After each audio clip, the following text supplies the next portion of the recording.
Team India ఆటగాళ్లు 3 ఫార్మాట్లలో ఖచ్చితంగా ఆడి తీరాల్సిందేనని కొత్త కోచ్ గౌతమ్ గంభీర్ స్పష్టమైన సంకేతాలు పంపాడు.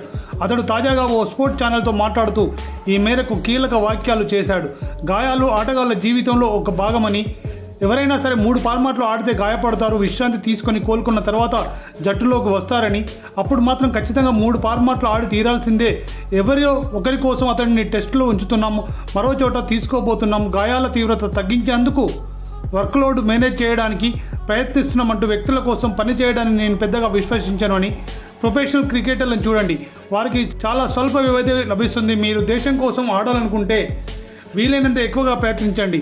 మీరు మంచి ఫామ్లో ఉన్నట్లయితే ఓ అడుగు ముందుకేసి అన్ని ఫార్మాట్లలో ఆడండి. ఒకటే సందేశం చెప్పదలుచుకున్నాను, మీరు నిజాయితీగా ప్రయత్నించండి, ఆడండి. మీ వృత్తిపై నిజాయితీగా ఉండండి, ఫలితాలు అవే వస్తాయి. నేను బ్యాటింగ్ వెళ్ళే సమయంలో ఫలితాల గురించి అసలు ఆలోచించను. ఎన్ని పరుగులు చేయాలని అనుకోను. నా వృత్తిపై పూర్తి నిజాయితీతో ఆడతాను.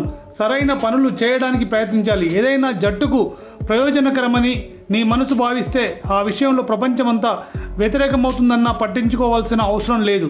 నేను మైదానంలో ఎవరితో తలపడినా అది జట్టు కోసమే.